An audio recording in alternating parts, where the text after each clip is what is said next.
नमस्कार। आज हम एक बहुत ही ज़रूरी मुद्दे पर बात करने वाले हैं। चुनावी लोकतंत्र का जिसे कहते हैं सुरक्षा कवच, आदर्श आचार संहिता यानी model code of conduct MCC. ये वो संवैधानिक और नैतिक सीमा है जो ये देखती है कि चुनाव फेयर हो, स्वतंत्र माहौल में हो और हाँ, सबको बराबरी का मौका मिले। आज हम इसे अपने स्रोतों के आधार पर 3 नजरियों से समझने की कोशिश करेंगे। इसका संवैधानिक बेस क्या है, पार्टियों के लिए इसका मतलब क्या है और सबसे जरूरी हम लोगों के लिए, वोटर्स के लिए इसकी क्या अहमियत है। तो चलिए शुरू करते हैं। बिल्कुल। और ये जानना ज़रूरी भी है हर जो जागरूक नागरिक के लिए, क्योंकि ये सीधे-सीधे हमारे लोकतंत्र की क्वालिटी से जुड़ा हुआ मामला है। ये सिर्फ कुछ नियम नहीं है, ये चुनावी रूह को बचाने की एक कोशिश है। तो सबसे पहले एकदम बेसिक सवाल, ये आदर्श आचार संहिता, ये चीज क्या है आखिर? क्या ये कोई कोई कानून है जो संसद ने पास किया है? हमारे स्रोत कहते हैं कि इसमें थोड़ी बारीकियां हैं। हाँ, ये अच्छा सवाल है और यही इसकी खासियत है। देखिए, आचार संहिता असल में कई सारे नियमों और गाइडलाइंस का एक सेट है। इसे इलेक्शन कमीशन ऑफ इंडिया यानी भारत का निर्वाचन आयोग जैसे ही चुनाव की तारीखों का ऐलान करता है ना, उसी पल से लागू कर देता है। और हाँ, ज़रूरी बात यह है कि ये टेक्निकली कोई संसद से पास हुआ कानून यानी स्टैट्यूटरी लॉ नहीं है। इसे पार्टियों की सहमति से बनाया गया एक आचार माना जाता है, एक नैतिक और प्रशासनिक गाइडलाइन। लेकिन यहीं पर संविधान का अनुच्छेद 324 आता है सामने। अच्छा, अनुच्छेद 234। हाँ, ये आर्टिकल इलेक्शन कमीशन को चुनाव कराने, उन्हें डायरेक्ट करने, कंट्रोल करने की बहुत व्यापक शक्तियां देता है। और इसी संवैधानिक शक्ति के आधार पर कमीशन आचार संहिता को सख्ती से लागू करवाता है। तो भले ही ये कानून ना हो, इसकी ताकत पूरी तरह संवैधानिक है, पालन करना जरूरी हो जाता है। अच्छा, समझी। तो ये नियमों का एक नैतिक और प्रशासनिक फ्रेमवर्क है जिसे संविधान से ताकत मिलती है। तो फिर इसका इसका मुख्य मकसद क्या है? स्रोत कई सारे लक्ष्यों की बात करते हैं। हाँ, मकसद तो कई हैं इसके, लेकिन अगर निचोड़ देखें तो कुछ खास बातें हैं। पहला, पूरी चुनाव प्रक्रिया को बिल्कुल स्वतंत्र, निष्पक्ष और पारदर्शी बनाना। बिल्कुल। कोई गड़बड़ी, कोई पक्षपात ना हो। हाँ। दूसरा, जो पार्टी सत्ता में है उसे गलत फायदा उठाने से रोकना। हाँ, होता है ना अक्सर कि सरकार अपनी मशीनरी, पैसा, संसाधन इस्तेमाल करना चाहती है चुनाव में। संहिता उसी पर रोक लगाती है। हाँ, ये तो बहुत होता है। बिल्कुल। तीसरा, सभी पार्टियों और उम्मीदवारों को बराबरी का मौका देना, जिसे हम कहते हैं लेवल प्लेइंग फील्ड। ऐसा ना हो कि कोई सिर्फ पैसे या ताकत के दम पर ही जीत जाए। चौथा, चुनाव में पैसे का जोर, बाहुबल या फिर धर्म, जाति, भाषा, इन सब सेंसिटिव चीजों का गलत इस्तेमाल रोकना। नफरत फैलाने वाले भाषणों पर लगाम लगाना। और पांचवां, वोटर्स पर किसी भी तरह का दबाव, लालच या डर ना हो, वो बिना किसी टेंशन के अपना वोट डाल सकें। ये तो वाकई बहुत बड़े उद्देश्य हैं। अब ये बताइए कि ये नियम लागू कब से होते हैं और कब तक चलते हैं? इसका टाइमिंग बिल्कुल साफ है। जिस पल, जिस क्षण इलेक्शन कमीशन प्रेस कॉन्फ्रेंस में चुनाव की तारीखों की घोषणा करता है, ठीक उसी पल से पूरे राज्य में, या अगर लोकसभा चुनाव हैं तो पूरे देश में, ये लागू हो जाती है। उसी वक्त? हाँ, बिल्कुल उसी वक्त। और ये तब तक लागू रहती है जब तक चुनाव की पूरी प्रक्रिया खत्म नहीं हो जाती, यानी वोटों की गिनती और नतीजों की औपचारिक घोषणा होने तक। जैसे मान लीजिए कमीशन ने दोपहर 3 बजे प्रेस कॉन्फ्रेंस की यूपी चुनाव के लिए, तो ठीक 3 बजे से पूरे यूपी में आचार संहिता लागू और नतीजों तक रहेगी। एकदम तुरंत असर होता है इसका। और ये नियम मानने किस किस को पड़ते हैं? क्या ये सिर्फ पॉलिटिकल पार्टियों और नेताओं के लिए है? नहीं, इसका दायरा काफी बड़ा है। सिर्फ पार्टियों या उम्मीदवारों तक सीमित नहीं है ये लागू होती है सभी राजनीतिक दलों पर, चाहे वो नेशनल हो या रीजनल। चुनाव लड़ रहे सभी उम्मीदवारों पर, केंद्र और राज्य सरकार के सभी मंत्रियों पर, सांसदों, विधायकों और जितने भी जनप्रतिनिधि हैं उन पर, खासकर जब वो प्रचार में शामिल होते हैं। और ये बहुत जरूरी है सभी सरकारी अधिकारियों और कर्मचारियों पर, कलेक्टर से लेकर पुलिस वाले, टीचर, जो भी चुनाव प्रक्रिया से जुड़े हैं, उनसे उम्मीद की जाती है कि वो एकदम निष्पक्ष रहें। अच्छा, सरकारी कर्मचारी भी? हाँ, बिल्कुल। और यहाँ तक कि केंद्र और राज्य सरकारों पर भी। वो इस दौरान कोई ऐसी नई पॉलिसी की घोषणा नहीं कर सकती जिससे वोटर्स प्रभावित हों। चलिए अब उस हिस्से पर आते हैं जहां जहां मामला थोड़ा और पेचीदा और दिलचस्प हो जाता है, और शायद सबसे ज्यादा बहस भी इसी पर होती है। राजनीतिक दलों और उम्मीदवारों के लिए क्या नियम है? हमारे स्रोत कहते हैं कि यहाँ निष्पक्षता, संयम और पारदर्शिता सबसे जरूरी है। इसे थोड़ा विस्तार से समझते हैं। बिल्कुल, ये आचार संहिता का बिल्कुल कोर है, उसका दिल है।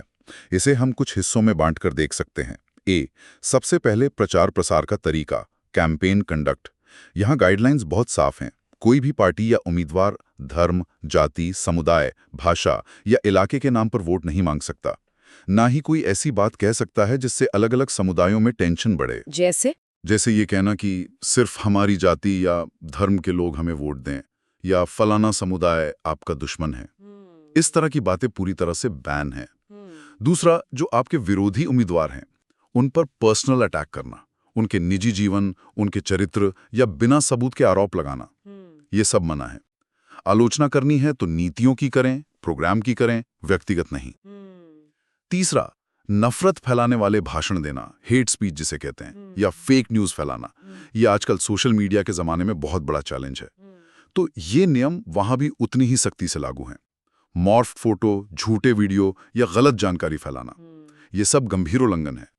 कमीशन की साइबर टीमें इस पर नजर रखती हैं। हालांकि ये काम बहुत मुश्किल है। ये तो है। चौथा, पब्लिक प्रॉपर्टी का इस्तेमाल। सरकारी इमारतें, उनकी दीवारें, बिजली के खंभे, पुल, स्कूल, कॉलेज, इन पे पोस्टर लगाना, बैनर टांगना या कुछ लिखना मना है। और हाँ, किसी की प्राइवेट प्रॉपर्टी पर भी बिना उसकी लिखित इजाजत के आप प्रचार सामग्री नहीं लगा सकते। और पांचवा, कोई भी जुलूस निकालना हो, रैली करनी हो या लाउडस्पीकर इस्तेमाल करना हो तो लोकल पुलिस और प्रशासन से पहले परमिशन लेनी जरूरी है। इसका मकसद ये है कि आम लोगों को परेशानी ना हो और सभी पार्टियों को परमिशन मिलने में बराबरी रहे। ये तो हुई प्रचार के तौर तरीकों की बात। लेकिन एक और बड़ा मुद्दा उठता है सरकारी मशीनरी का दुरुपयोग, खासकर जो पार्टी पावर में होती है उसके द्वारा। इस पर आचार संहिता क्या कहती है? सरकारी संसाधनों का दुरुपयोग, मिसयूज ऑफ गवर्नमेंट रिसोर्सेज, ये आचार संहिता का एक बहुत ही अहम हिस्सा है जो सत्ताधारी पार्टी को गलत फायदा लेने से रोकता है। इसके तहत कोई भी मंत्री या सत्ताधारी पार्टी का नेता चुनाव प्रचार के लिए सरकारी गाड़ी, हवाई जहाज, हेलीकॉप्टर, सरकारी बंगला या सरकारी कर्मचारियों का इस्तेमाल नहीं कर सकता। हाँ, अगर सुरक्षा कारणों से सरकारी गाड़ी मिली है तो उसका इस्तेमाल घर से दफ्तर तक हो सकता है, लेकिन चुनावी दौरे के लिए नहीं। सरकारी कर्मचारियों को किसी भी हालत में चुनाव प्रचार में या किसी उम्मीदवार के लिए काम करने में नहीं लगाया जा सकता। उन्हें बिल्कुल न्यूट्रल रहना होता है। और सबसे अहम बात जो अक्सर खबरों में रहती है, आचार संहिता लागू होने के बाद सरकारी पैसे से किसी भी नई स्कीम की घोषणा, कोई नया ग्रांट या वादा, किसी प्रोजेक्ट का शिलान्यास, उद्घाटन या भूमि पूजन, ये सब नहीं हो सकता। हाँ, जो योजनाएं पहले से चल रही हैं वो चलती रह सकती हैं, लेकिन उनका प्रचार नहीं किया जा सकता। ये नई घोषणाओं वाला पॉइंट बहुत क्रिटिकल है। बिल्कुल। और सरकारी पैसे से चलने वाला मीडिया जैसे दूरदर्शन या आकाशवाणी, उसका इस्तेमाल किसी भी तरह से रूलिंग पार्टी के पक्ष में प्रचार के लिए नहीं हो सकता। कमीशन ये देखता है कि इन प्लेटफॉर्म्स पर सभी पार्टियों को अपनी बात रखने का बराबर समय मिले। और नई पॉलिसी या फाइनेंशियल घोषणाओं के बारे में क्या? कई बार ऐसा लगता है कि चुनाव से ठीक पहले ऐसी घोषणाओं की बाढ़ आ जाती है। सेल, नीतिगत और वित्तीय घोषणाएं, पॉलिसी एंड फाइनेंशियल अनाउंसमेंट्स। आचार संहिता इस पर भी सख्ती से रोक लगाती है। सरकार कोई भी ऐसी नई पॉलिसी की घोषणा नहीं कर सकती जिससे वोटर्स का एक बड़ा तबका प्रभावित हो और रूलिंग पार्टी को फायदा मिले। जैसे मान लीजिए अचानक से किसानों का कर्ज माफ करने का ऐलान, या नई नौकरियों का बड़ा वादा, किसी खास वर्ग के लिए नई सब्सिडी या अलाउंस की घोषणा, या टैक्स में कोई बड़ी छूट का ऐलान। ये सब चीजें चुनाव के दौरान प्रतिबंधित होती हैं। यहाँ तक कि सरकारी कर्मचारियों के लिए भी इस दौरान सैलरी बढ़ाने, डीए बढ़ाने या दूसरे फाइनेंशियल फायदों की घोषणा नहीं की जा सकती। अच्छा, कर्मचारियों के लिए भी? हाँ, और एडमिनिस्ट्रेटिव लेवल पर भी इलेक्शन कमीशन की परमिशन के बिना बड़े पैमाने पर अधिकारियों के ट्रांसफर या नई पोस्टिंग नहीं की जा सकती। ऐसा इसलिए ताकि रूलिंग पार्टी चुनाव को प्रभावित करने के लिए अधिकारियों पर दबाव न बना सके या अपने पसंदीदा अफसरों को जरूरी पोस्ट पर ना बिठा दे। संक्षेप में कहें तो चुनाव के दौरान सरकार का रोजमर्रा का काम तो चलता रहता है, लेकिन कोई भी ऐसा पॉलिसी या फाइनेंस से जुड़ा फैसला नहीं लिया जा सकता जो वोटर्स को लुभाने की सीधी या टेढ़ी कोशिश लगे। नियम तो काफी सख्त लगते हैं, लेकिन अगर कोई इन्हें तोड़ता है तो फिर होता क्या है? जैसा आपने शुरू में कहा कि ये टेक्निकली कानून नहीं है, पर इसका पालन अनिवार्य है, तो इसे लागू कैसे करवाते हैं? उल्लंघन पर दंड। हाँ, ये अहम सवाल है। भले ही ये संसद का कानून नहीं है, आर्टिकल 324 से मिली शक्तियों का इस्तेमाल करके इलेक्शन कमीशन उल्लंघन करने वालों पर कार्रवाई कर सकता है, और ये कार्रवाई उल्लंघन कितना गंभीर है उस पर निर्भर करती है। सबसे पहले कमीशन उस पार्टी या उम्मीदवार को कारण बताओ नोटिस जारी कर सकता है, स्पष्टीकरण मांग सकता है। ठीक है। अगर जवाब ठीक नहीं लगता या उल्लंघन जारी रहता है तो कमीशन उस उम्मीदवार या नेता के चुनाव प्रचार पर कुछ घंटों या दिनों के लिए रोक लगा सकता है। हमने कई बार देखा है कि बड़े बड़े नेताओं पर भी 24 घंटे, 48 घंटे, 72 घंटे का प्रचार बैन लगा है। हाँ, ये तो सुना है। अगर उल्लंघन ज्यादा गंभीर है, जैसे नफरत फैलाना, रिश्वत देना या वोटर्स को धमकाना, तो कमीशन लोकल पुलिस को एफआईआर दर्ज करने का निर्देश दे सकता है, जो भी कानून की धाराएं लगती हों। और बहुत ही गंभीर मामलों में जहां उम्मीदवार ने बार बार नियम तोड़े हों या कोई बहुत संगीन अपराध किया हो, तो कमीशन उसकी उम्मीदवारी ही रद्द कर सकता है। हालांकि ऐसा बहुत कम होता है, पर यह अधिकार है। उम्मीदवारी रद्द, ये तो बहुत बड़ा कदम है। हाँ, बहुत बड़ा। और अगर कोई पॉलिटिकल पार्टी लगातार और बुरी तरह से आचार संहिता तोड़ती है, तो सैद्धांतिक रूप से कमीशन उसकी मान्यता को सस्पेंड या रद्द करने तक की कार्रवाई भी कर सकता है। पर यह शक्ति बहुत ही एक्सट्रीम हालतों में इस्तेमाल होती है। ये तो हुई पार्टियों, उम्मीदवारों और सरकार की बात। अब आते हैं लोकतंत्र के असली मालिक पर, यानी जनता पर। स्रोत कहते हैं कि वोटर की भूमिका सिर्फ वोट डालने तक नहीं है। आचार संहिता के पालन में हमारी यानी वोटर्स की क्या भूमिका है? बिल्कुल सही कहा आपने। वोटर इस पूरी प्रक्रिया के सेंटर में है। आचार संहिता कितनी कामयाब होगी, ये सिर्फ कमीशन या प्रशासन पर ही निर्भर नहीं करता, बल्कि हम नागरिकों की जागरूकता और सक्रिय भागीदारी पर बहुत कुछ निर्भर करता है।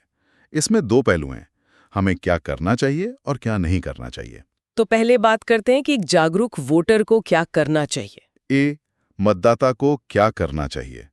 सबसे जरूरी, अगर कोई उम्मीदवार या उसका सपोर्टर वोट के बदले पैसा दे रहा है, शराब, कपड़े, राशन या कोई भी गिफ्ट या लालच दे रहा है, तो इसे चुपचाप न देखें। इसकी शिकायत तुरंत करें। कहाँ करें शिकायत? इलेक्शन कमीशन ने इसके लिए एक बहुत अच्छा मोबाइल ऐप बनाया है, सी विजिल। सी विजिल की खासियत यह है कि आप उसी वक्त मौके की फोटो या वीडियो बनाकर लोकेशन के साथ सीधे शिकायत भेज सकते हैं। और कमीशन का दावा है कि ऐसी शिकायतों पर 100 मिनट के अंदर एक्शन लिया जाता है। अच्छा, सी विजिल ऐप, हाँ, इसका नाम सुना है। हाँ, ये बहुत कारगर है। दूसरा, अगर कोई नेता या सपोर्टर धर्म, जाति या समुदाय के नाम पर भड़काऊ भाषण दे रहा है, नफरत फैला रहा है या ऐसी कोई मीटिंग कर रहा है, तो उससे दूर रहें। और हो सके तो इसकी जानकारी भी सी विजिल या लोकल चुनाव अधिकारियों को दें। तीसरा, आजकल सोशल मीडिया पर फेक न्यूज़, झूठे वादे, इमोशनल अपील, इनकी बाढ़ रहती है। तो इनके बहकावे में आने से पहले थोड़ा फैक्ट चेक करें, कोई भी डाउटफुल जानकारी को आगे फॉरवर्ड करने से बचें। ये बहुत जरूरी है आजकल। बिल्कुल। चौथा, वोटिंग के दिन या उससे पहले अगर कोई आपको डराए, धमकाए, पोलिंग बूथ जाने से रोके या किसी खास कैंडिडेट को वोट देने के लिए दबाव डाले, तो डरे नहीं। इसकी सूचना तुरंत वहां मौजूद प्रिजाइडिंग ऑफिसर को, पुलिस को या इलेक्शन ऑब्जर्वर को दें। आपकी पहचान गुप्त रखी जाती है। और पांचवा, अगर आपको कोई सरकारी अफसर या कर्मचारी किसी पार्टी का पक्ष लेता दिखे या चुनाव प्रक्रिया में कोई गड़बड़ी करता दिखे, तो आप इसकी शिकायत सबूत के साथ जिला निर्वाचन अधिकारी या कमीशन के ऑब्जर्वर से कर सकते हैं। ये तो हुई वो बातें जो हमें करनी चाहिए। अब ये भी बताइए कि एक वोटर को किन चीजों से बचना चाहिए, क्या नहीं करना चाहिए।